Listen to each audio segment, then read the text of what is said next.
Hello friends, आपका स्वागत है हमारे चैनल ग्लैंस एकेडमी पर। फ्रेंड्स, आज का हमारा जो चैप्टर है भक्ति और सूफी आंदोलन, हम पढ़ रहे हैं मध्यकालीन भारत। आइए स्टार्ट करते हैं। भक्ति आंदोलन का उदय सर्वप्रथम द्रविड़ देश में हुआ तथा वहाँ से उसका प्रचार प्रसार उत्तर में किया गया। भागवत पुराण में कहा गया है कि भक्ति द्रविड़ देश में जन्मी, कर्नाटक में विकसित हुई तथा कुछ काल तक महाराष्ट्र में रहने के बाद गुजरात में पहुंचकर जीर्ण हो गई। भक्ति आंदोलन का सूत्रपात दक्षिण में 8वीं सदी में महान दार्शनिक शंकराचार्य के उदय के साथ हुआ था। तो शंकराचार्य का जो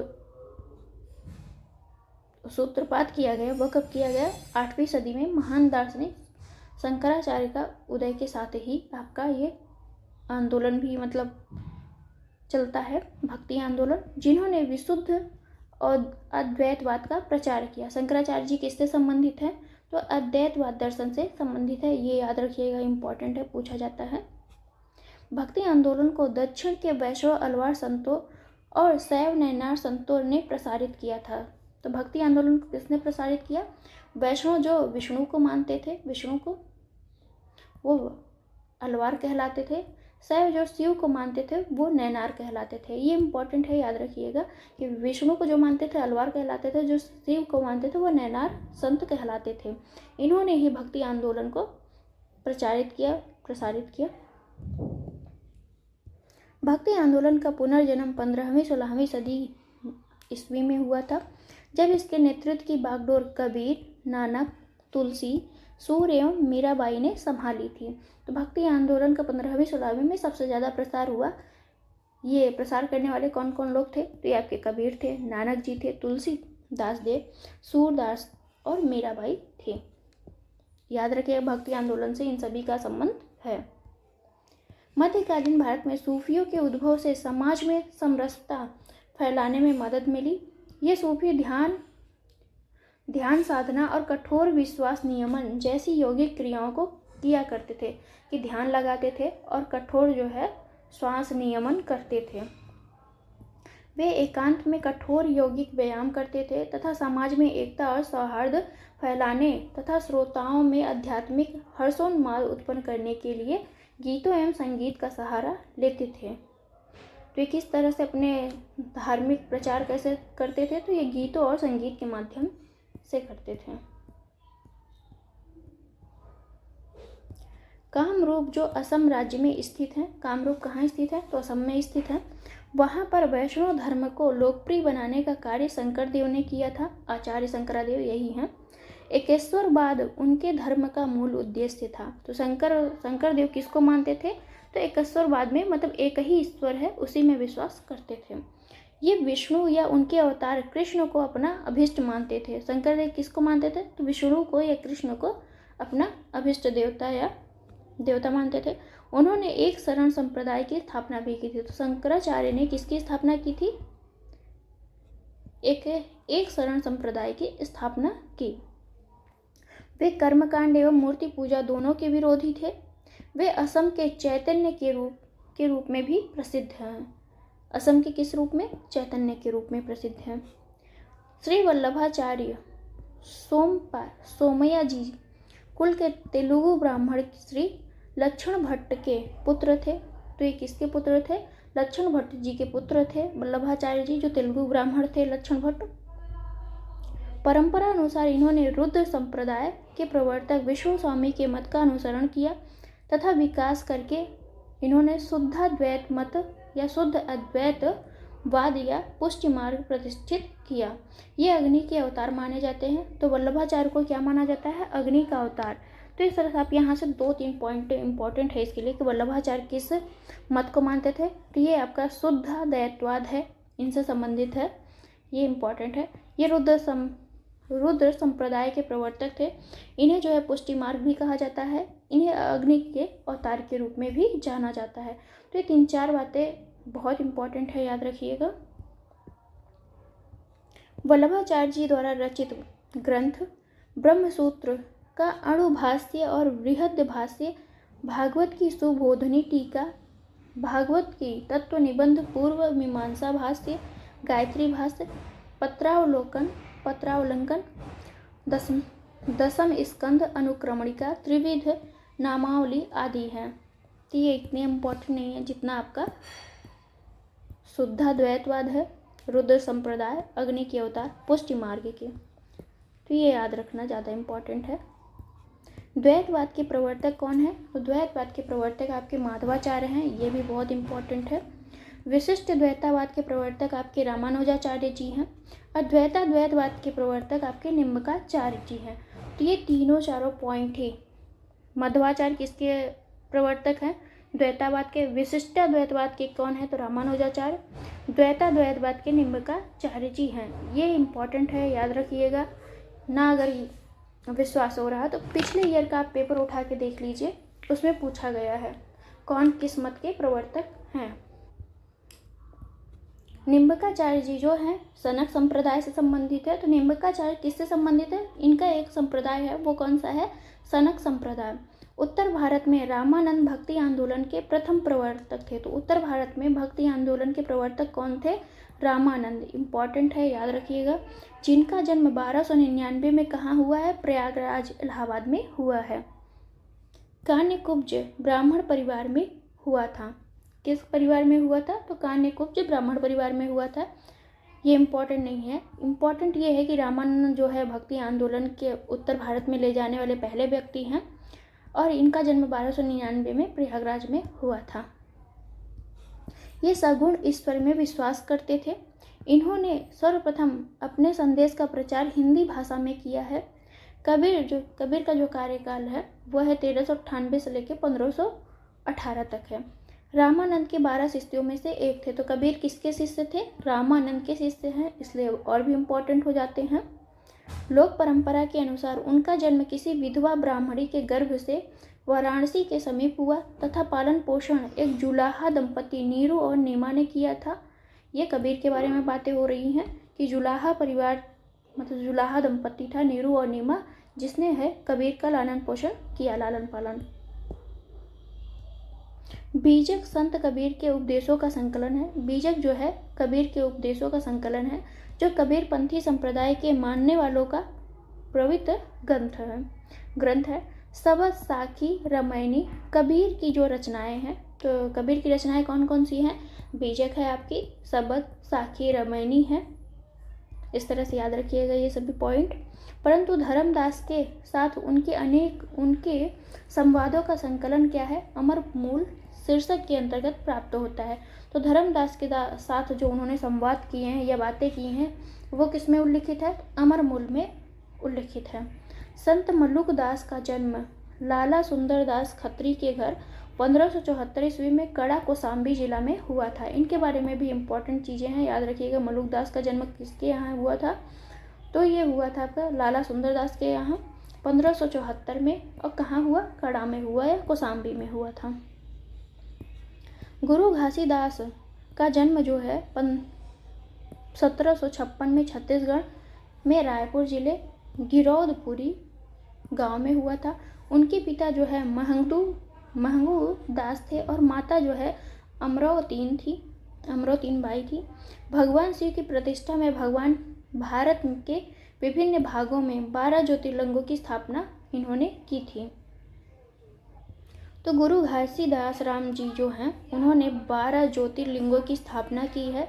वो कौन कौन से हैं? 12 ज्योतिर्लिंग देखते हैं। केदारनाथ, विश्वनाथ, वैद्यनाथ, महाकालेश्वर, ओंकारेश्वर, नागेश्वर, सोमनाथ, त्र्यंबकेश्वर, घृणेश्वर, भीमाशंकर, मल्लिकार्जुन स्वामी, रामेश्वर। ये जो 12 ज्योतिर्लिंग है इनकी स्थापना इन्होंने की है घासीदास राम जी। गुरु नानक का जन्म कब हुआ? नेक्स्ट टॉपिक हमारा आ गया है। गुरु नानक का जन्म जो है 1469 ईस्वी में तलवंडी नामक स्थान पर हुआ था। यह ननकाना साहब नाम कहलाता है। तलवंडी को क्या कहते हैं? ननकाना साहब कहते हैं। यह पंजाब पाकिस्तान के ननकाना साहिब जिले में अवस्थित है। तो तलवंडी आपका कहाँ स्थित है? पाकिस्तान में अवस्थित है, या जिसी को हम क्या कह रहे हैं? ननकाना साहिब। गुरु नानक की मृत्यु जो है 1539 ईस्वी में डेरा बाबा करतारपुर पाकिस्तान नामक स्थान पर हुई है। तो गुरु नानक की मृत्यु कहाँ हुई है? डेरा बाबा या करतारपुर में हुई है। जन्म कहाँ हुआ था? तलवंडी या ननकाना साहब में हुआ था। याद रखिएगा कब हुआ था जन्म, तो 1469 में जन्म हुआ था और 1539 में मृत्यु हुई थी। गुरु नानक जिनका कार्यकाल था 1469 से लेकर 1539 ने सिख धर्म की स्थापना सिकंदर लोदी के समय में की थी। तो सिख धर्म की स्थापना कब की थी इन्होंने? सिकंदर लोदी के टाइम पे की थी। नानक जो है एक ईश्वरवाद में विश्वास करते हैं तथा निर्गुण ब्रह्म की उपासना करते हैं। नानक क्या करते हैं? निर्गुण ब्रह्म की उपासना करते हैं और एक ईश्वरवाद में एक ही ईश्वर को मानते हैं। गुरु नानक का कहना है ईश्वर व्यक्ति के गुणों को जानता है पर वह उसकी जाति के बारे में नहीं पूछता, क्योंकि दूसरे लोक में कोई जाति नहीं है। गुरु नानक ने गुरु का लंगर नाम से मुक्त सामुदायिक रसोई की शुरुआत की थी। तो लंगर की शुरुआत किसने की थी? गुरु नानक ने की थी। इम्पॉर्टेंट है, याद रखिएगा कि लंगर की शुरुआत किसने की थी? गुरु नानक ने की थी। उनके अनुयायी किसी भी जाति पर ध्यान दिए बिना एक साथ भोजन करते थे। मीराबाई जो है मेड़ता के रतन सिंह राठौर की इकलौती पुत्री हैं, जिनका जन्म जो है 1498 ईस्वी में मेड़ता के कुदकी नामक ग्राम में हुआ था। इनका विवाह जो है उदयपुर के प्रसिद्ध शासक राणा सांगा के ज्येष्ठ पुत्र युवराज भोजराज से हुआ था। तो मीराबाई का विवाह किसके साथ हुआ था? तो भोजराज के साथ हुआ था। इनका जन्म कब हुआ मीराबाई का? 1498 में। महाराष्ट्र में भक्ति आंदोलन को लोकप्रिय बनाने में नामदेव की महत्वपूर्ण भूमिका थी। तो महाराष्ट्र में भक्ति आंदोलन को लोकप्रिय कौन बनाया था? नामदेव। ये नामदेव बहुत इंपॉर्टेंट है आपके लिए, याद रखिएगा। इनका जन्म जो है 1270 ईस्वी में पंढरपुर में हुआ था। ये पंढरपुर आपका महाराष्ट्र में ही आएगा। तो महाराष्ट्र की भक्ति आंदोलन को लोकप्रिय किसने बनाया? नामदेव ने बनाया। इनका जन्म कब हुआ? तो 1270 में हुआ। कहाँ पे? पंढरपुर में। इनके गुरु जो हैं विसोबा खेचर थे। इनके गुरु कौन थे नामदेव के? विसोबा खेचर।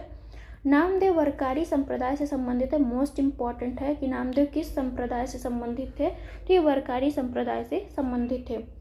विसोबा खेचर अथवा खेचर नाथ नामक एक नाथपंथी कनफटे ने इन्हें रहस्यवादी जीवन की दीक्षा दी तथा ईश्वर के सर्वव्यापी स्वरूप का परिचय कराया। नामदेव ने कहा था कि एक पत्थर की पूजा होती है तो दूसरे को पैरों तले रौंदा जाता है। यदि एक भगवान है तो दूसरा भी भगवान है। इनके कुछ गीतात्मक पद्य गुरु ग्रंथ साहिब में संकलित हैं।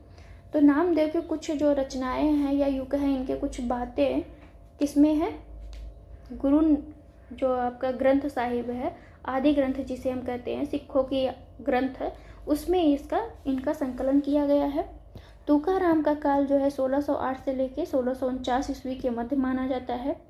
1608 ईस्वी में जन्मे तुकाराम 1649 में अदृश्य हो गए। यह भी वरकारी संप्रदाय से संबंधित है। तुकाराम भी किससे संबंधित है? वरकारी संप्रदाय से। और नामदेव तो हैं ये वरकारी संप्रदाय के। दादू दयाल का समय जो है 544 से लेके 1603 ईस्वी के मध्य था। दादू दयाल भी आपके इम्पोर्टेंट पॉइंट हैं, तो याद रखिएगा इनके बारे में भी। त्यागराज का समय जो है 1667 से लेके 1847 ईस्वी तक था। त्यागराज का समय जो था 1767 से लेके 1847 तक। यह भक्ति मार्गी कवि एवं कर्नाटक संगीत के महान संगीतज्ञ थे। भक्ति आंदोलन के प्रसिद्ध संत महाप्रभु चैतन्य, जिनका कार्यकाल क्या है? 1486 से 1534 ईस्वी। तो महाप्रभु चैतन्य का जन्म जो है बंगाल के नदिया जिले में एक संभ्रांत ब्राह्मण परिवार में हुआ। उनके पिता का नाम जो है जगन्नाथ मिश्र तथा माता का नाम सची देवी है। चैतन्य के बचपन का नाम जो था निमाई था। चैतन्य के बचपन का नाम क्या है? निमाई है। चैतन्य ने कृष्ण को अपना आराध्य माना, मतलब कृष्ण को ही अपना देवता माना। उन्हीं की भक्ति का प्रचार प्रसार किया। सुप्रसिद्ध भक्त या संत कवि गोस्वामी तुलसीदास अकबर तथा जहांगीर के समकालीन थे। ये पूछा जाता है कि तुलसीदास किसके समकालीन थे? तो ये अकबर और जहांगीर के समकालीन थे। तुलसीदास ने अनेक ग्रंथ लिखे, जिनमें है आपका रामचरितमानस, विनय पत्रिका सर्वोत्तम है। दो इम्पॉर्टेंट है, याद रखिएगा। रामचरितमानस और विनय पत्रिका। रामचरितमानस की रचना गोस्वामी तुलसीदास ने अवधी भाषा में की है। ये पूछा जाता है कि रामचरितमानस की जो रचना है किस भाषा में की गई है, तो ये अवधी भाषा में की गई है। तुलसीदास का कार्यकाल आपका 1532 से लेकर 1623 ईस्वी तक था। सूफी मत का जन्म भले ही विदेशी धरती पर हुआ हो, किंतु उसका पोषक तत्व कौन था, तो भारतीय वेदांतवाद था। सूफी प्रेम काव्य कोमल हृदय की सुंदर एवं सरस अभिव्यक्ति है। कुछ विद्वानों के अनुसार सूफी मत का 4 दार्शनिक प्रभाव है। देखते हैं कौन कौन सा 4 दार्शनिक प्रभाव है। आर्यों का अद्वैत एवं विशिष्टाद्वैतवाद, तो आपके अद्वैतवाद से कौन संबंधित है, शंकराचार्य जी संबंधित है। और विशिष्टाद्वैतवाद से कौन संबंधित, रामानुजाचार्य, याद रखिएगा रामानुजाचार्य।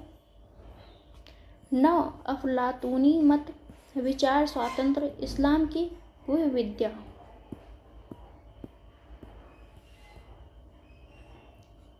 चिश्तिया सूफी मत की स्थापना अफगानिस्तान के चिश्त में अबू इसहाक समी चिश्ती और उनके शिष्य ख्वाजा अबुल अहमद अब्दाल ने की थी। किंतु भारत में, इम्पॉर्टेंट है आपका भारत, याद रखिएगा, भारत में सर्वप्रथम इसका प्रचार किसने किया था, तो ख्वाजा मुइनुद्दीन चिश्ती के द्वारा किया गया था। इम्पॉर्टेंट है कि भारत में चिश्ती संप्रदाय की जो स्थापना है या प्रचार प्रसार किसने शुरू किया, तो वो हैं आपके ख्वाजा मुइनुद्दीन चिश्ती हैं। वे 12वीं शताब्दी में मोहम्मद गोरी की सेना के साथ भारत आए थे।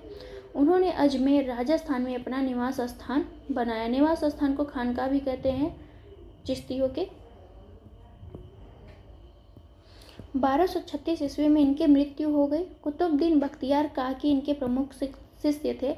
तो चिश्ती के शिष्य कौन थे आपके, कुतुबुद्दीन बख्तियार काकी थे।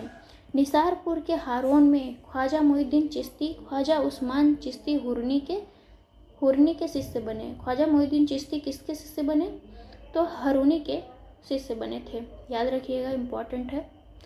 मुइनुद्दीन हुरनी के शिष्य कौन है, मुइनुद्दीन चिश्ती है। और मुइनुद्दीन चिश्ती के शिष्य कौन है, तो बख्तियार काकी हैं। शेख फदरुद्दीन जो हैं आपके गज ए सकर चिश्ती सिलसिले के सूफी संत थे। शेख फरुद्दीन गज ए सकर चिश्ती सिलसिले के सूफी संत थे, जो बाबा फरीद के नाम से प्रसिद्ध हुए। तो फरुद्दीन की नाम क्या है, बाबा फरीद हम कहते हैं इन्हें। इन्हीं के प्रयत्नों के फलस्वरूप चिश्तिया सिलसिले को भारत में लोकप्रियता मिली थी। इनका सबसे महत्वपूर्ण योगदान वे रचनाएं हैं जो गुरु ग्रंथ साहिब में संकलित हो गई हैं। वे बलबन के दामाद थे। कौन थे ये बाबा फरीद, बलबन के दामाद थे। निजामुद्दीन औलिया के आध्यात्मिक गुरु हजरत बाबा फरुद्दीन महसूद गज सकर थे, जिन्हें बाबा फरीद के नाम से जाना जाता है। तो औलिया के जो गुरु हैं कौन है, ये आपके बाबा फरीद जी हैं। इनके अन्य प्रमुख शिष्य हैं बाबा फरीद के अलाउद्दीन साबिर कलियारी और नासरुद्दीन चिराग ए दहलवी। तो बाबा फरीद के कौन कौन से शिष्य हैं, एक औलिया हैं, एक कलियारी हैं, दूसरा है आपके नासरुद्दीन चिराग ए देहलवी। शेख निजामुद्दीन औलिया की दरगाह दिल्ली में स्थित है। तो निजामुद्दीन औलिया की दरगाह कहाँ स्थित है, दिल्ली में स्थित है। 1325 ईस्वी में निजामुद्दीन औलिया की मृत्यु हो गई थी। उन्हें गियासपुरिया दिल्ली में दफनाया गया है। शेख निजामुद्दीन औलिया ने 7 सुल्तानों का राज देखा था। 7 सुल्तानों का राज किसने देखा था, तो ये सूफी संत हैं आपके औलिया जी। औलिया और खुसरो दोनों ही देखते हैं, जो कि एक के बाद एक सत्तासीन होते रहे, किंतु कभी भी किसी के दरबार में नहीं गए औलिया जी। जब अलाउद्दीन ने उनसे मिलने की आज्ञा मांगी तो शेख ने उत्तर दिया कि मेरे मकान के 2 दरवाजे हैं, यदि सुल्तान एक के द्वारा आएगा तो मैं दूसरे के द्वारा बाहर चला जाऊंगा। इस प्रकार उन्होंने अलाउद्दीन से मिलने से इनकार कर दिया था। वे महमूद ए इलाही और सुल्तान उल औलिया के नाम से प्रसिद्ध हैं। तो औलिया किस नाम से प्रसिद्ध हैं, औलिया की उपाधियाँ क्या है, महमूब ए इलाही और सुल्तान उल औलिया, संतों का राजा के नाम से प्रसिद्ध हैं। तो इम्पॉर्टेंट है आपका कि 7 सुल्तानों का काल किसने देखा है, तो औलिया ने देखा है। और औलिया के जो गुरु हैं कौन है, तो बाबा फरीद हैं। और अमीर खुसरो भी जो है वो भी 7 सुल्तानों का काल देखता है। चिश्ती शाखा के अंतिम सूफियों में शेख सलीम चिश्ती का नाम विशेष उल्लेखनीय है। इनके पिता का नाम शेख बहाउद्दीन था। ये बहुत दिनों तक अरब में रहे और वहाँ उन्हें शेख उल हिंद की उपाधि से विभूषित किया गया। तत्पश्चात वे भारत लौट आए और आगरा से 36 किलोमीटर दूरी पर स्थित सीकरी नामक स्थान पर रहने लगे, जिसे अकबर ने अपने प्रसिद्ध नगर फतेहपुर सीकरी का रूप प्रदान किया था। तो फतेहपुर सीकरी किसने बनवाई थी? अकबर ने बनवाया था। और यहाँ पे कौन से संत रहते थे? तो ये आपके सलीम चिश्ती रहते थे। कहा जाता है कि जहांगीर का जन्म शेख सलीम चिश्ती के आशीर्वाद से ही हुआ है। चिश्ती सिलसिले का प्रभाव क्षेत्र दिल्ली एवं आसपास के क्षेत्रों में था, जबकि सुहरावर्दी सिलसिले का प्रभाव सिंध के क्षेत्र में था। तो सुहरावर्दी कहाँ ज़्यादा प्रचलित था? सिंध वाले एरिया में प्रचलित था।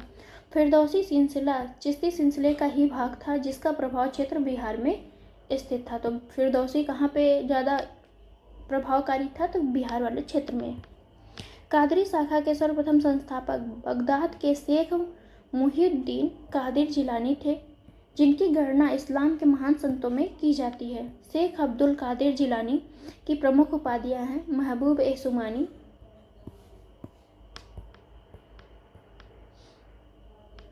महबूब ए सुमानी का मतलब है ईश्वर का प्रेमी, पीरान ए पीर संतों के प्रधान, पीर ए दस्तगीर मददगार संत आदि। भारत में सर्वप्रथम इस शाखा का प्रचार जो है शाह नियामतुल्ला और मखदूम जिलानी ने 15वीं सदी में किया। मखदूम जिलानी ने उच्च को अपना शिक्षा केंद्र बनाया था। किसको? उच्च को। आगे देखते हैं। नक्शबंदी सिलसिले की स्थापना जो है 14वीं सदी में ख्वाजा बहाउद्दीन नक्शबंद ने किया था। ये इंपॉर्टेंट है लाइन। नक्शबंदी सिलसिले की स्थापना कब हुई? 14वीं सदी में हुई। किसने किया था? तो ख्वाजा बहाउद्दीन नक्शबंद ने किया था।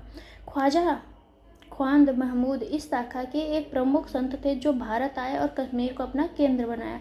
किंतु भारत में इस शाखा का मुख्यतः प्रचार 17वीं सदी के लगभग ख्वाजा बकी बिल्लाह द्वारा किया गया, जो उनके गुरु की आज्ञा से काबुल आए थे। शेख अहमद सरहिंदी इसके प्रमुख शिष्य थे। तो नक्शबंदी सिलसिले के प्रमुख शिष्य कौन थे आपके? शेख सरहिंदी, याद रखिएगा। जो मुजुद्दीन अर्थात इस्लाम धर्म के सुधारक के नाम से प्रसिद्ध हैं। तो शेख सरहिंदी को मुजद्दिद कहा जाता है। उन्होंने वजहत उल सुहूद या प्रत्यक्षवादी दर्शन का प्रतिपादन किया। यह सिलसिला समा या संगीत, समा को ही संगीत कहा जाता है, संगीत के विरुद्ध था। मतलब जो शेख सरहिंदी का आपका सिलसिला था नक्शबंदी, वो संगीत को मानता नहीं था। सूफियों में सबसे अधिक कट्टरवादी सिलसिला था। इन्होंने अकबर की उदार नीतियों का विरोध किया। औरंगजेब इसी सूफी सिलसिले का अनुयायी था। तो औरंगजेब किससे संबंधित था? नक्शबंदी सिलसिले से संबंधित था। सूफी संत मोहम्मद गौस ने कृष्ण को सूफी संत थे मोहम्मद गौस ने कृष्ण को औलिया के रूप में स्वीकार किया है। वह सत्तारी सिलसिले के सबसे प्रसिद्ध संत थे। तो मोहम्मद गौस किससे संबंधित थे? सत्तारी सिलसिले से। मोहम्मद बादशाह हुमायूं तथा तानसेन से उनका घनिष्ठ संबंध था। मोहम्मद गौस की प्रसिद्ध रचना है जवाहिर ए खम्स। तो मोहम्मद गौस की रचना क्या है? जवाहिर ए खम्स, जिसमें उन्होंने अपनी आध्यात्मिक खोज को अभिव्यक्त किया है। उन्होंने हठ योग की एक पुस्तक अमृत कुंड का अनुवाद बहर उल हयात फारसी एवं अरबी भाषा के नाम से किया है। तो ये इम्पॉर्टेंट है कि हठ योग में किसने अनुवाद किया है? तो अमृत कुंड का। हठ योग से संबंधित है आपका अमृत कुंड पुस्तक, उसी का अनुवाद किसने किया है? तो आपका बहर उल हयात के नाम से मोहम्मद गौस ने किया है। सूफी संतों के निवास स्थान को खानकाह कहा जाता है। जहाँ सूफी संत निवास करते थे उसे हम क्या कहते हैं? खानकाह कहते हैं। समा एक सूफी संगीत समारोह का नाम है। शेख सूफीवाद में शिक्षण और मार्गदर्शन के लिए अधिकृत व्यक्ति को कहा जाता है। शेख किसे कहते हैं हम? जो सूफीवाद में शिक्षण और मार्गदर्शन करता है व्यक्तियों का। इस्लाम धार्मिक कानूनों के विद्वानों को उलेमा कहा जाता है। जो इस्लाम के धार्मिक कानून के विद्वान हैं उन्हें क्या कहते हैं? उलेमा कहते हैं। प्रेम वाटिका काव्य ग्रंथ की रचना रसखान ने की थी। तो प्रेम वाटिका की रचना किसने की है? रसखान ने की है। इसमें इन्होंने कृष्ण के जीवन को पंक्तिबद्ध किया है। सुजान रसखान भी इनकी प्रसिद्ध रचना है। तो रसखान की रचना कौन है? सुजान रसखान और प्रेम वाटिका। रसखान की भाषा क्या है? विशुद्ध ब्रज भाषा में लिखते हैं ये। तो रसखान जो भाषा में लिखते हैं वो कौन सी है? ब्रज भाषा है। 12 मासा की रचना मलिक मोहम्मद जायसी ने की है। तो मलिक मोहम्मद जायसी ने किसकी रचना की है? 12 मासा की रचना की है। जायसी की पद्मावत, अखरावट और आखिरी कलाम में से पद्मावत का हिंदी साहित्य में महत्वपूर्ण स्थान है। तो मलिक मोहम्मद जायसी ने आपकी कौन कौन सी रचना की? 12 मासा की, पद्मावत, अखरावत और आखिरी कलाम। ये चारों ही बुक उनके याद रखिएगा, मलिक मोहम्मद जायसी की। 12 मासा पद्मावत का ही एक भाग है। उत्तर प्रदेश में बाराबंकी से लगभग 12 किलोमीटर दूर स्थित देवा शरीफ में प्रसिद्ध सूफी संत हाजी वारिस अली शाह की मजार है। तो बाराबंकी में किसकी मजार है? हाजी वारिस अली शाह की मजार है देवा शरीफ में। बाराबंकी में ही आपका देवा शरीफ आता है और वहीं पे जो है हाजी वारिस अली शाह का मजार है। ईसा मसीह जीसस क्राइस्ट का जन्म जो है आपका लगभग 4 ईसा पूर्व बीसी में यहूदिया प्रांत के बेथलेहम नामक नगर में हुआ था। ईसाई मान्यता के अनुसार ईसा मसीह सूली पर चढ़ाए जाने के तीसरे दिन पुनर्जीवित हुए थे। इसी की याद में ईस्टर त्यौहार मनाया जाता है। गुड फ्राइडे ईसा मसीह के शहीदी दिवस के रूप में ईसाइयों द्वारा मनाया जाता है।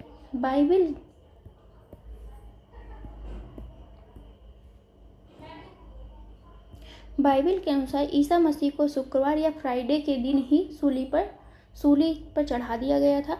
असीसी के संत फ्रांसिस ऐसे ईसाई संत हैं जो पशु पक्षियों से प्रेम के लिए विख्यात हैं। वेटिकन इटली में स्थित स्थल रुद्र संप्रभु देश है। इसका कुल क्षेत्रफल मात्र 44 हेक्टेयर है, जो कि विश्व का सबसे छोटा जनसंख्या और क्षेत्रफल दोनों में स्वतंत्र देश है।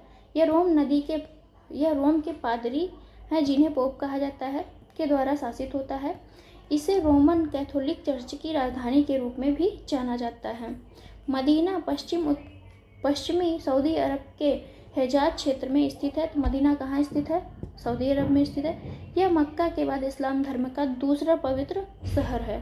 तो दूसरा पवित्र शहर कौन सा है? यह आपका मक्का है। आइए हम एमसीक्यूज करते हैं।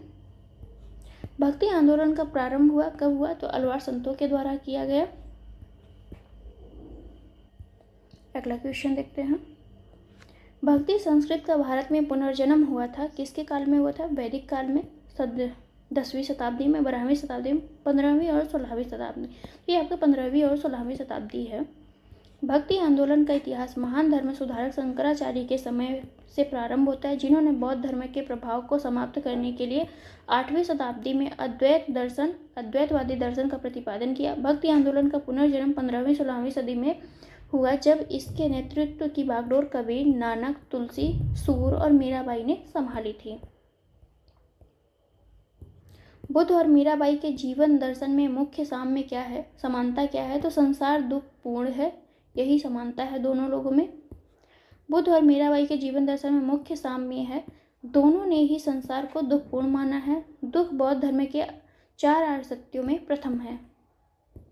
कोई व्यक्ति किसी व्यक्ति से उसका धर्म, संप्रदाय या जाति न पूछे, यह किसका कथन है? कबीर, रामानुजर, रामानंद, चैतन्य। तो ये आपके रामानंद हैं। Question number 5। सभी भक्ति संतों के मध्य एक सामान्य विशेषता थी। उन्होंने अपनी वाणी को उसी भाषा में लिखा जिसे उन्हें भक्त समझते थे। ये था आपका आंसर। भक्ति आंदोलन के संतों का आचार बहुत ऊंचा था। उनमें से बहुतों ने देश का भ्रमण किया। वे कई प्रकार के लोगों से मिले जिनके विचार भिन्न थे। उन संतों के साधारण लोगों की भाषाओं को उन्नत करने में अपना योगदान दिया। उन्होंने हिंदी, पंजाबी, बंगला, तेलुगु, कन्नड़, तमिल इत्यादि भाषाओं की उन्नति में बहुत योगदान दिया। भक्ति आंदोलन के संत अपने उपदेश क्षेत्रीय और स्थानीय भाषाओं में देते थे ताकि वहाँ के लोग उनके उपदेश आसानी से सुन सके और समझ सके। इसके कारण जो है क्षेत्रीय भाषाओं का विकास होता है। मध्यकालीन भारत के धार्मिक इतिहास किस तरह के आचरण का निर्वाह करते थे? ध्यान साधना और विश्वास नियमन, एकांत में कठोर यौगिक व्यायाम, श्रोताओं में आध्यात्मिक हर्षोन्माद उत्पन्न करने के लिए पवित्र गीतों का गायन। सही उत्तर का चयन करना है। तो इसका आंसर है तीनों ही, इसका आंसर सही है। भक्तकालीन भारत में सूफियों के उद्भव से समाज में समरसता फैलाने में मदद मिली। सूफी जो है ध्यान साधना, कठोर श्वास नियमन, यौगिक क्रियाएं करते थे। वे एकांत में कठोर यौगिक व्यायाम भी करते थे। समाज में एकता और सौहार्द फैलाने तथा श्रोताओं में आध्यात्मिक हर्षोन्माद उत्पन्न करने के लिए गीतों और संगीतों का सहारा लेते थे। कामरूप में वैष्णव धर्म को लोकप्रिय मिला। तो ये आपका शंकरदेव ने, कामरूप जो असम राज्य में स्थित है, वहाँ पर वैष्णव धर्म को लोकप्रिय बनाने का कार्य शंकरदेव ने किया। एकेश्वरवाद उनके धर्म का मूल उद्देश्य है। वे विष्णु या उनके अवतार कृष्ण को अपना अभिष्ट मानते हैं। सुप्रसिद्ध मध्यकालीन संत शंकरदेव संबंधित हैं। किससे संबंधित है? शैव संप्रदाय, अद्वैत संप्रदाय, वैष्णव संप्रदाय, द्वैताद्वैतवाद, ये आपके वैष्णव संप्रदाय से संबंधित है। असम एवं कूच बिहार में वैष्णव धर्म का प्रवर्तन किसने किया है? तो ये आपके शंकरदेव ने किया है। रामानुजाचार्य किससे संबंधित है? तो विशिष्टाद्वैतवाद इनसे संबंधित है। ये जो है ब्रह्म अर्थात ईश्वर को अद्वैत होते हुए जीव और जगत की शक्तियों द्वारा विशिष्ट हैं। क्वेश्चन नंबर है 11, शुद्ध अद्वैतवाद का प्रतिपादन किसने किया है? तो यह आपके वल्लभाचार्य जी ने किया है। इम्पोर्टेंट है।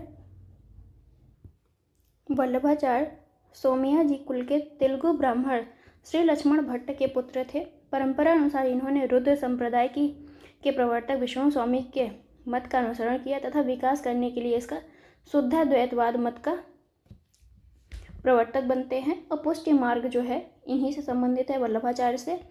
इन्हें अग्नि के अवतार के रूप में भी जाना जाता है। तो इस तरह से आंसर याद रखिए गए 2-3 पॉइंट जो हैं। महाप्रभु वल्लभाचार्य की जन्मस्थली कहाँ है? शिवरी नारायण, रतनपुर, बिलासपुर, चंपारण। तो ये है आपका डी ऑप्शन सही है। भक्तकालीन सगुण ये किससे संबंधित है? सगुण कृष्ण की भक्ति शाखा के आधार पर स्तंभ एवं पुष्टि मार्ग के प्रणेता वल्लभाचार्य का जन्म जो है विक्रम संवत 1535 वैशाख कृष्ण एकादशी को दक्षिण भारत के काकरवाड़ ग्रामवासी तेलुगु ब्राह्मण लक्ष्मण भट्ट के यहाँ हुआ है। कौन सा सही सुमेलित है देखते हैं। तो अद्वैतवाद के जन्मदाता कौन है आपके? यहाँ से हम देख लेते हैं शंकराचार्य। विशिष्टाद्वैतवाद के रामानुजाचार्य। द्वैतावाद का आप सही संबंधित है माधवाचार्य जी हैं। अद्वैताद्वैतवाद से आपका वल्लभाचार्य संबंधित नहीं है। तो इस तरह से ऑप्शन आपका सी हो गया सही। कौन सा सुमेलित है? तो सी नंबर सही सुमेलित है। द्वैतवाद के प्रवर्तक माधवाचार्य हैं। अद्वैतवाद के शंकराचार्य, विशिष्टाद्वैतवाद के रामानुजाचार्य, शुद्ध अद्वैतवाद के वल्लभाचार्य जी हैं। और निम्बकाचार्य जो हैं आपके वह द्वैतवाद से संबंधित हैं।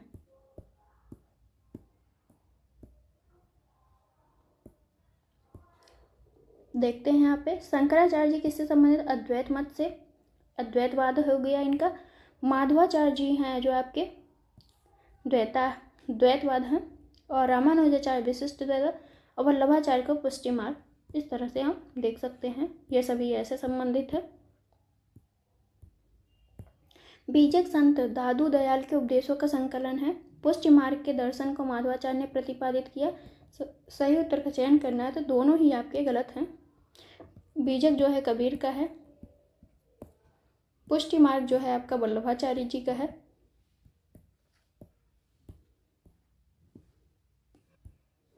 बीजक संत कबीर का और पुष्टि मार्ग जो है आपका वल्लभाचार्य जी से संबंधित है।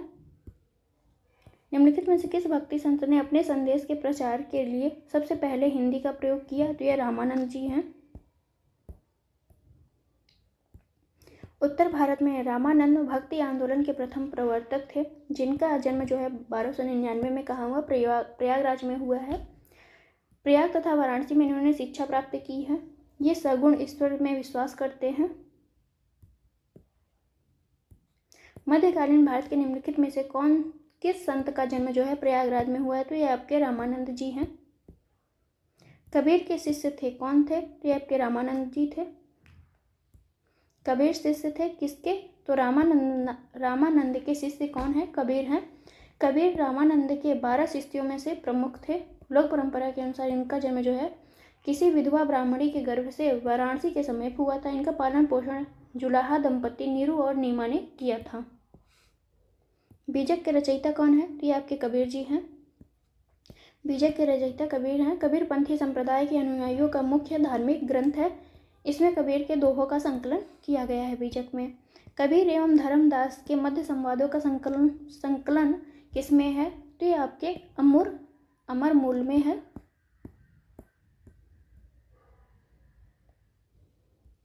साखी शबद रामायणी कबीर की रचनाएं हैं और धर्मदास के साथ कबीर के संवादों का संकलन अमर मूल में स्थित है।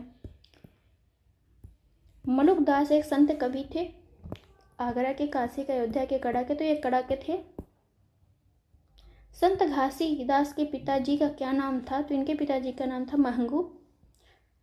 घासीदास का जन्म जो है 1756 में छत्तीसगढ़ के रायपुर जिले में हुआ है और इनके पिता जो है महंगू दास और माता जो है अमरोतीन थी। कौन सा एक सही सुमेलित है? रामानुजाचार्य, पहले शंकराचार्य जी आएंगे, फिर रामानुजाचार्य, फिर चैतन्य आते हैं, तो यही आपका यही सुमेलित है। शंकराचार्य का काल जो है 8वीं शताब्दी है। रामानुजाचार्य का काल जो है 1017 से लेकर 1137 है। चैतन्य का काल जो है आपका 1486 से 1534 ईस्वी तक है। सही मतलब तैथिक अनुक्रम से व्यवस्थित करना है। सबसे पहले आपका कबीर आएंगे, उसके बाद गुरु नानक, फिर चैतन्य, सबसे लास्ट में आपके मीराबाई। तो ऑप्शन ए ही आपका सही था।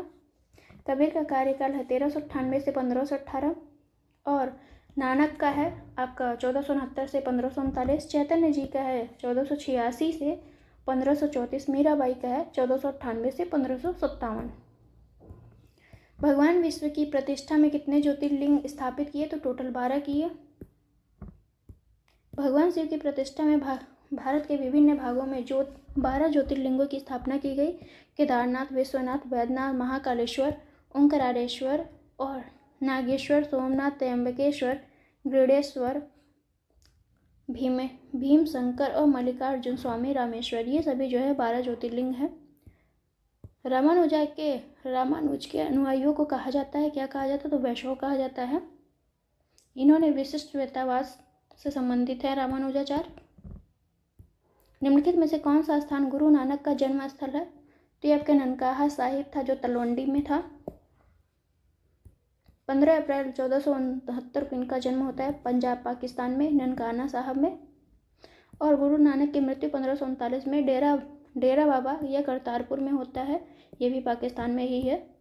जिसने शासन में गुरु नानक देव ने सिख धर्म की स्थापना की थी वह कौन था जिसके शासन में? तो ये आपका सिकंदर लोदी था।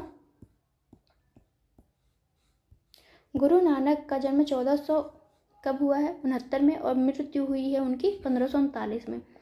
सिख धर्म की स्थापना की सिकंदर लोदी इनके ही समय मतलब समकालीन थे और एकेश्वरवाद में ये विश्वास करते थे। गुरु नानक निर्गुण ब्रह्म की उपासना पे बल देते थे।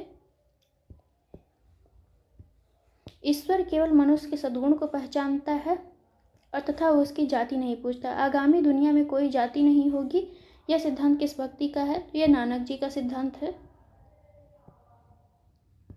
मीराबाई समकालीन थी किसकी? तुलसीदास के, गुरु नानक के, चैतन्य प्रभु के, रामकृष्ण परमहंस के। तो यहाँ से हम देखते हैं मीराबाई मेड़ता के रतन सिंह राठौर की इकलौती पुत्री थी। इनका जन्म 1498 में मेड़ता के कुदकी ग्राम में हुआ था।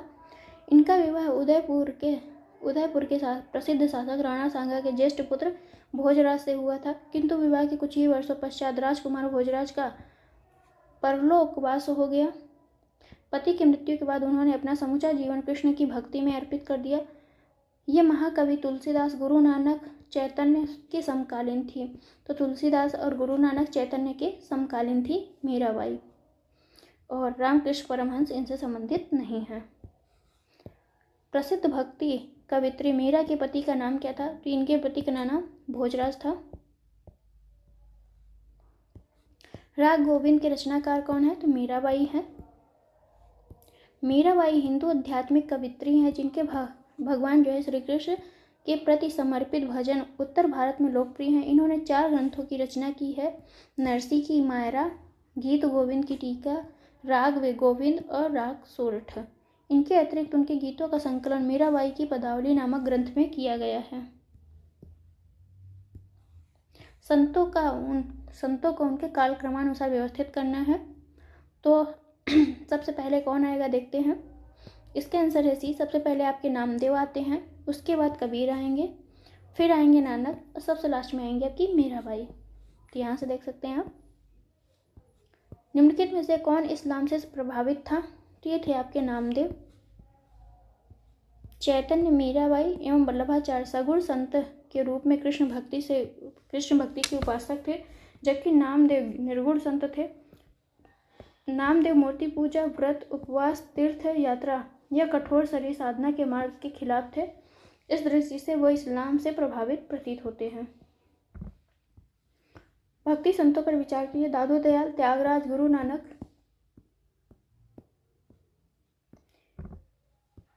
इनमें से कौन उस समय उपदेश देता था जो लोधी वंश का पतन हुआ तथा बाबर सत्तारूढ़ हुआ? देखते हैं। दादू दयाल का समय 1544 ईस्वी से लेकर 1603 था। गुरु नानक का जन्म 1469 से लेकर 1539 तक था। त्यागराज का जो समय है 1767 से लेकर 1847 तक था। यह भक्ति मार्गी कवि एवं कर्नाटक संगीत के महान संगीतक थे। लोधी वंश का पतन 1526 में हुआ, जब बाबर के पानीपत के प्रथम युद्ध में इब्राहिम लोधी को पराजित कर दिया गया। उस समय गुरु नानक उपदेश देते थे। सूची फर्स्ट को सूची सेकंड से सुमेलित करना है। देखते हैं। नामदेव किससे संबंधित हैं? तो ये एक दर्जी थे और कबीर जो थे ये जुलाहा थे। रविदास जो थे आपके ये मोची थे और सेना थे वो एक नाई थे। तो इनका व्यवसाय इस तरह था। इस तरह से ऑप्शन आपका भी सही है। चैतन्य महाप्रभु किस संप्रदाय से संबंधित थे? ते वैष्णव संप्रदाय से संबंधित थे। चैतन्य वैष्णव संप्रदाय के अंतर्गत कृष्ण भक्ति से संबंधित है। चैतन्य के बचपन का नाम निमाई था। चैतन्य ने कृष्ण को अपना आराध्य माना, उन्हीं की भक्ति का प्रचार किया। बहुत दिनों तक उन्होंने वृंदावन में भी निवास किया। नदियाँ आकर उन्होंने कीर्तन जुलूसों का आयोजन किया। वे गलियों में घूम घूमकर कृष्ण लीलाओं का कीर्तन किया करते थे। तुलसीदास किसके समकालीन थे? अकबर, जहांगीर, औरंगजेब, शाहजहां, बाबर और हुमायूं। ये है आपका अकबर और जहांगीर के समकालीन थे। रामचरितमानस नामक ग्रंथ के रचयिता कौन है? तो ये आपके तुलसीदास जी हैं।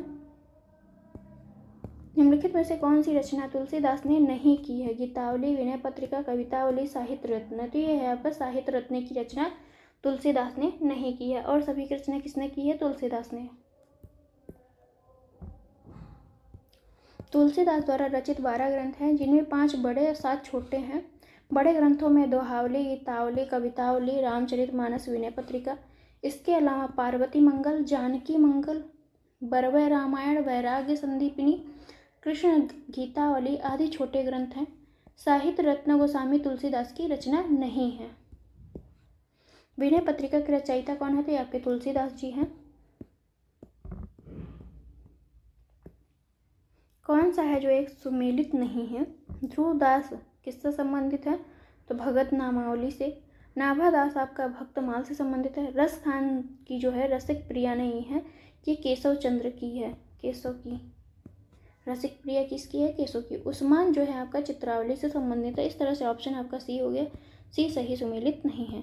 रसिक प्रिया जो है आचार्य केशवदास की प्रसिद्ध पुस्तक है। केशवदास की अन्य रचनाएं हैं रामचंद्रिका और कवि प्रिया। वरकारी संप्रदाय का संत था? तो नामदेव जो थे वरकारी संप्रदाय से संबंधित थे। वरकारी संप्रदाय का मुख्य पीठ अवस्थित है? तो पंढरपुर में अवस्थित है। वहीं इनका जन्म हुआ था नामदेव का, पंढरपुर में ही। भक्त तुकाराम कौन से मुगल सम्राट के समकालीन थे? तो ये जहांगीर के समकालीन थे। तुकाराम का काल 1608 से 1649 ईस्वी के मध्य माना जाता है। ऐसी मान्यता है कि 1608 ईस्वी में जन्मे तुकाराम 1649 ईस्वी में अदृश्य हो गए। मुगल शासकों में 1608 से लेकर 1649 के मध्य 2 शासकों का कार्यकाल था। पहला आपका जहांगीर और दूसरा है आपका शाहजहां। चूंकि विकल्प में शाहजहां नहीं है इसलिए शाहजहां नहीं हुआ, जहांगीर को ले लिया गया। निम्नलिखित में से कौन भक्ति आंदोलन का प्रस्तावक नहीं था?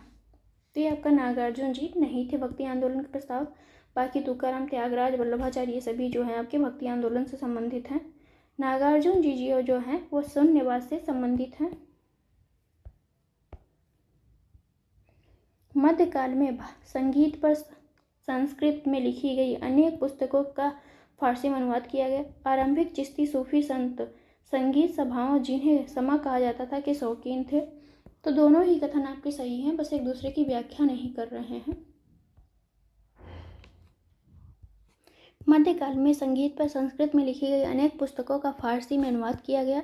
संस्कृत की पुस्तकों का फारसी में अनुवाद शासकों की रुचि के कारण संभव था। महमूद गजनवी ने अनेक पुस्तकों को अपने साथ गजनी ले गया। फिरोज तुगलक एवं सिकंदर लोदी ने विशेष रूप से संस्कृत में लिखी गई विभिन्न विधाओं की पुस्तकों को फारसी में अनुवाद कराया। बाद में मुगल बादशाहों ने भी संस्कृत में लिखी गई विधाओं की पुस्तकों का फारसी में अनुवाद करवाया था। समा संगीत गोष्ठी होती थी। क्वेश्चन नंबर है 48। भारत में चिश्तिया सूफी मत को स्थापित किया किसने किया? तो ख्वाजा मोइनुद्दीन ने किया था। भारत में चिश्तिया संप्रदाय का प्रथम सूफी संत कौन था? तो आपका मोइनुद्दीन चिश्ती जी थे। निम्नलिखित सूफी संतों में कौन एक सर्वप्रथम अजमेर में बस गए थे? तो ये है आपके शेख मोइनुद्दीन चिश्ती। निम्नलिखित में से कौन सूफीवाद की चिश्तिया शाखा का संस्थापक था? तो शेख अब्दुल अब्दाल थे। शेख अबू अब्दाल थे। ये इंपॉर्टेंट है, याद रखिएगा। ख्वाजा मोइनुद्दीन चिश्ती किसके शिष्य थे? ख्वाजा अब्दुल चिश्ती के, मीर दर्द के, शाह वली उल्लाह के, ख्वाजा उस्मान हुरानी के। तो ये आपके ख्वाजा उस्मान हारूनी के शिष्य थे चिश्ती जी। ख्वाजा मोइनुद्दीन चिश्ती का जन्म अफगानिस्तान के दक्षिणी प्रांत साजिस्तानी सिस्तान में 1136 ईस्वी में हिजरी 530 में हुआ था। बाद में अपने माता पिता के साथ वे खुरासान प्रांत में बस गए। निसारपुर के हारोन में ख्वाजा मोइनुद्दीन चिश्ती ख्वाजा उस्मान चिश्ती हारूनी के शिष्य बन गए। क्वेश्चन नंबर है 53। ख्वाजा मोइनुद्दीन चिश्ती शिष्य थे, किसके शिष्य थे? उस्मान हारूनी के थे।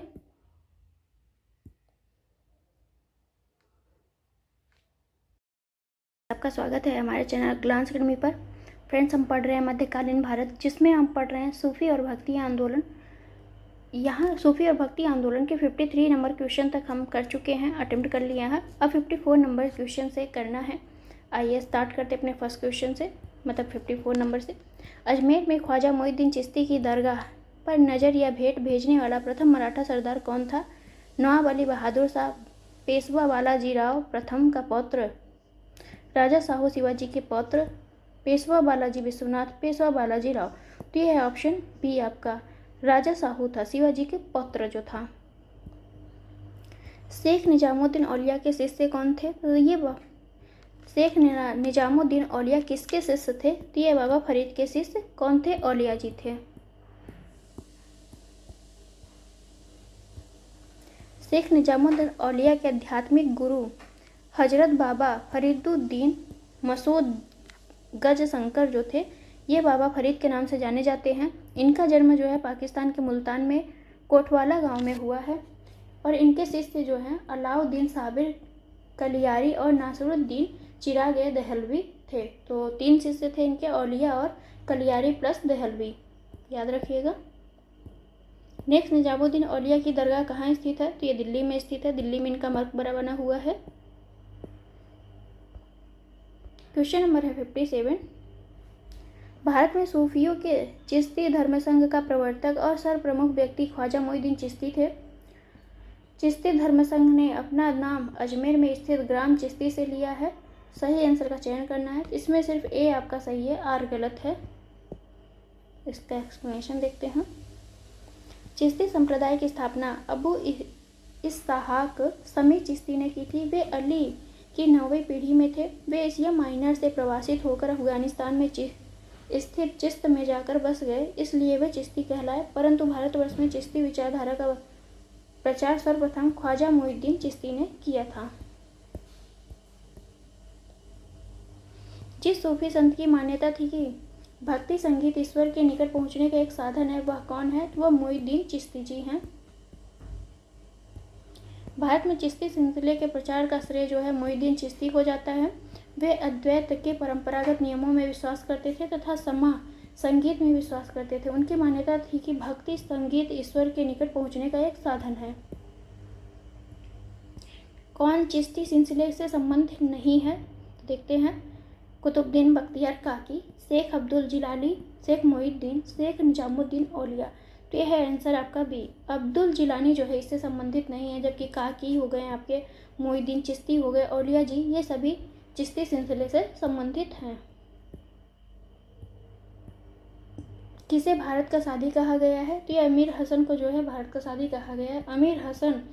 अमीर हसन ए देहलवी को उच्च गजलों के कारण उन्हें भारत का सादी कहा गया है। इम्पॉर्टेंट है, याद रखिएगा। निम्नलिखित में से किस सुल्तान ने निजामुद्दीन औलिया ने भेंट करने से इनकार कर दिया? किस सुल्तान से जो है निजामुद्दीन औलिया ने भेंट करने से इनकार कर दिया था? तो वह था आपका अलाउद्दीन खिलजी।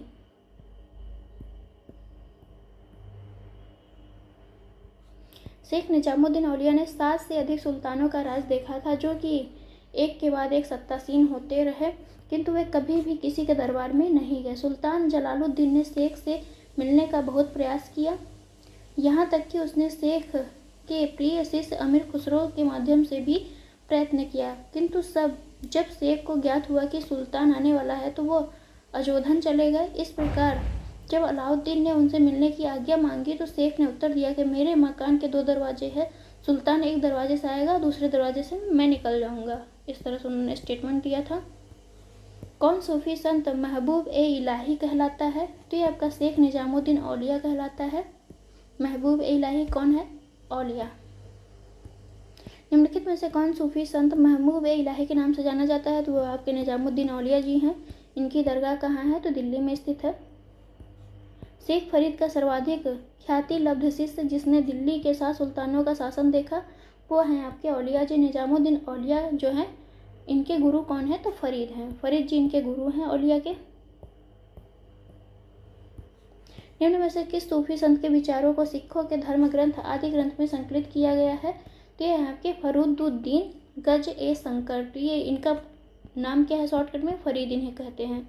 फरीद, बाबा फरीद। चिश्ती सिलसिले के सूफी संत थे, कौन थे? फरीद जी, जो बाबा फरीद के नाम से भी प्रसिद्ध हैं। इनके प्रयत्नों से चिश्तिया सिलसिले को भारत में लोकप्रियता मिली, महत्वपूर्ण योगदान दिए इन्होंने, इसलिए इनका जो रचनाएं हैं वो गुरु ग्रंथ साहिब में संकलित की गई हैं। प्रसिद्ध संत सलीम चिश्ती रहते थे, कहाँ रहते थे? फतेहपुर सिकरी में रहते थे वह।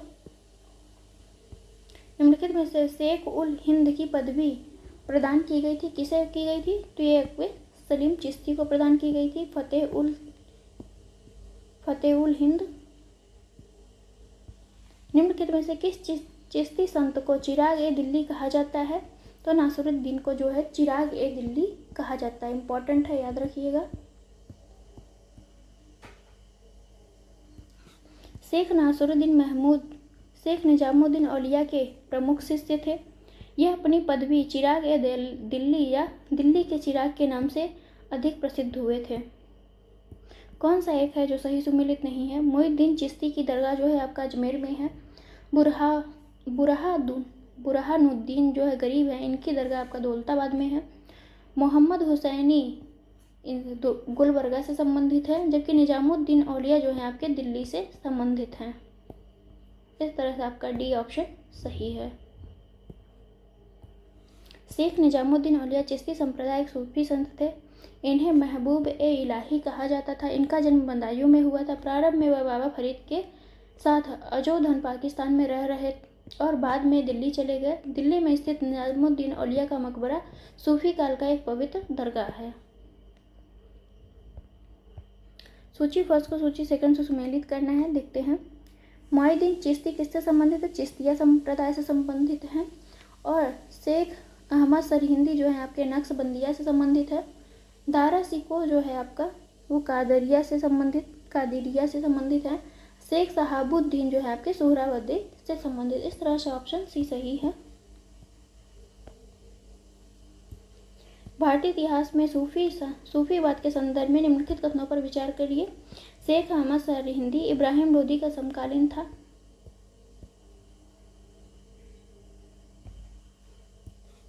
शेख नसरुद्दीन चिराग ए दिल्ली शेख निजामुद्दीन औलिया का शिष्य था।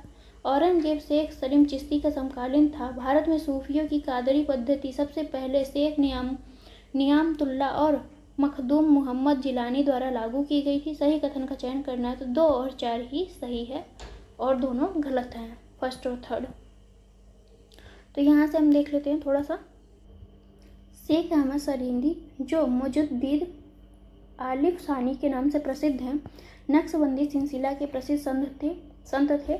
वे अकबर और जहांगीर के समकालीन थे। इन्होंने ईश्वर के साथ एक तत्व या वजहद उल वजूद के रहस्यवादी दर्शन के स्थान पर प्रत्यक्षवादी दर्शन वजहद उल सुहूद का प्रतिपादन किया।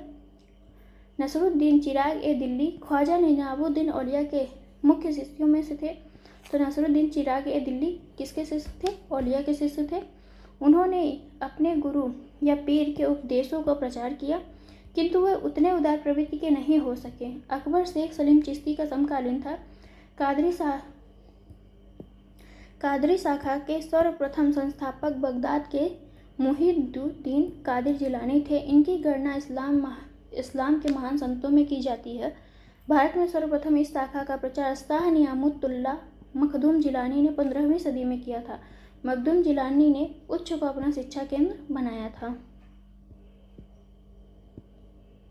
हठ योग के संदर्भ में कौन सा कथन आपका सही है? हठ योग नाथपंथियों द्वारा अपनाया गया था।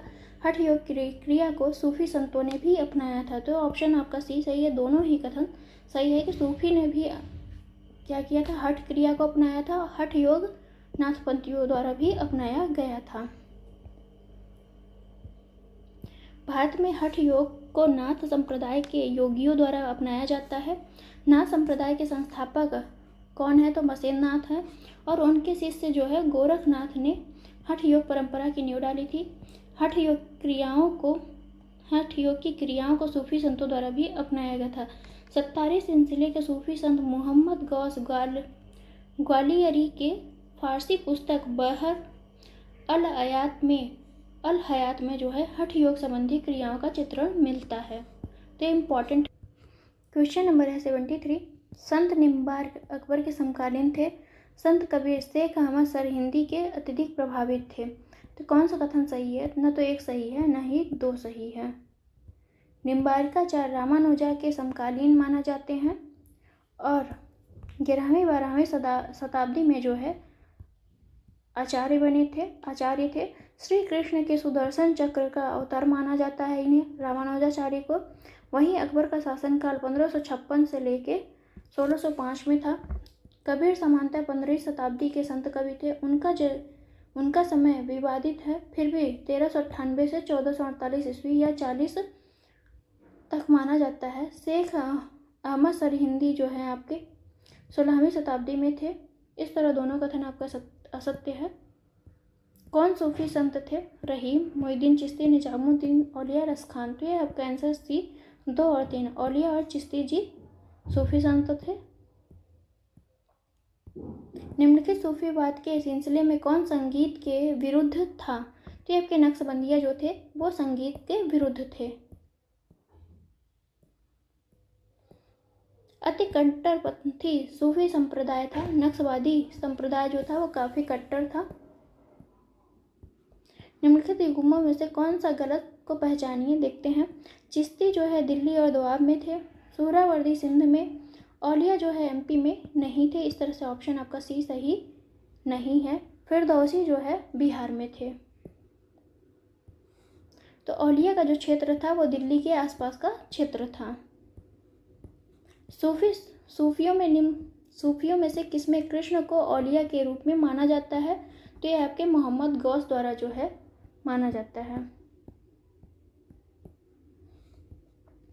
सूफी संत मोहम्मद गौस ने कृष्ण को औलिया के रूप में स्वीकार किया है। वे सत्तारी सिलसिला के सबसे प्रसिद्ध संत थे। मुगल बादशाह हुमायूं तथा तानसेन से उनका घनिष्ठ संबंध था।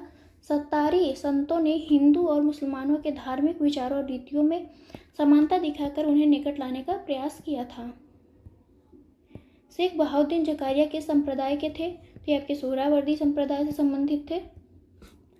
भारतवर्ष में सोहरावर्दी संप्रदाय के शेख बहाउद्दीन जकारिया से प्रारंभ हुआ। सूफियों के इस संप्रदाय में शेख सदरुद्दीन आरिफ, शेख रुकनुद्दीन अबुल फतह और शेख जलालुद्दीन सुर्ख आदि हुए। इस संप्रदाय के संत सुखमय जीवन पर बल देते थे, धन और संपत्ति को साधना में बाधक नहीं मानते थे। निम्नलिखित में से किसका संबंध सूफीवाद से नहीं है? तो ये आपका उलेमा है। सूफी संतों के निवास स्थान को खानका कहा जाता है। समय सूफी संतों का एक समारोह होता था। शेख सूफीवाद में शिक्षण और मार्गदर्शन के लिए अधिकृत व्यक्ति होते थे। इस्लाम के धार्मिक कानूनों के विद्वानों का क्या कहा जाता है? उलेमा कहा जाता है। इस प्रकार सूफीवाद का संबंध जो है उलेमा से नहीं है। कृष्ण जीवन परक प्रेम वाटिका काव्य की रचना किसने की है? तो रसखान ने की है। निम्नलिखित में से कौन एक भक्ति आंदोलन से जुड़ा नहीं है? तो यह वल्लभाचार्य, गुरु नानक, चैतन्य, अमीर खुसरो और सभी जो है आपके भक्ति आंदोलन से जुड़े हुए हैं। अमीर खुसरो का पूरा नाम जो है अबुल हसन यामुनुद्दीन खुसरो था। अमीर खुसरो अपने समय का एक महान विद्वान और कवि था। वह भक्ति आंदोलन से संबंधित नहीं था। चैतन्य महाप्रभु ने मध्य गौड़ी संप्रदाय की स्थापना की। वल्लभाचार्य ने वैष्णव धर्म की कृष्ण मार्गी शाखा के दूसरे महान संत थे। गुरु नानक का जन्म जो है पंजाब में एक खत्री परिवार में हुआ था। उन्होंने निराकार ईश्वर की कल्पना की और निराकार ईश्वर को उन्होंने अकाल पुरुष कहा है। किसने कहा है? नानक जी ने कहा है। 12 मासा की रचना किसने की है? तो ये आपके मोहम्मद जायसी जी हैं। 12 मासा की रचना, पद्मावत, अखरावट और आखिरी कलाम, इस सब की रचना किसने की है? तो जायसी जी ने की है। सोचिए फर्स्ट को सोचिए, सेकंड से मिलाना है। देखते हैं। मुल्ला दाऊद जो है चंदायन से संबंधित है। दामोदर कवि आपके पद्मावती से संबंधित है, पद्मावती कथा। सोमनाथ जो है, सोमनाथ किससे संबंधित है? तो ये है आपके राग विबोध से। अमीर खुसरो की है आपकी आशिका। इस तरह से ऑप्शन आपका बी सही है।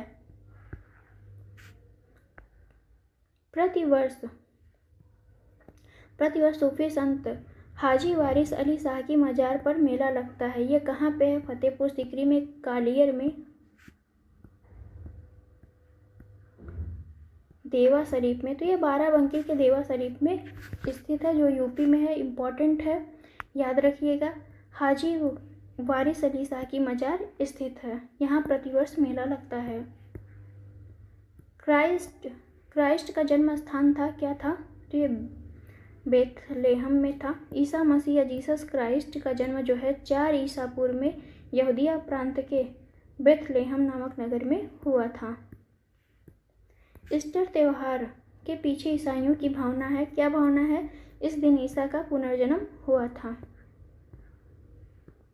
कौन सा ईसाई संत पशु पक्षियों से प्रेम के लिए विख्यात है? तो वह आपके असीसी के संत फ्रांसिस हैं।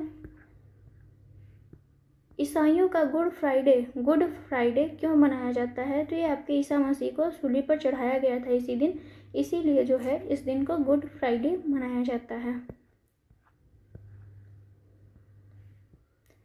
गुड फ्राइडे ईसा मसीह के शहीद दिवस के रूप में ईसाइयों द्वारा मनाया जाता है। बाइबल के अनुसार ईसा मसीह को शुक्रवार के दिन फांसी दी गई थी। इस तरह से हमारा भक्ति कालीन खत्म होता है। अब हम पढ़ेंगे मुगल वंश।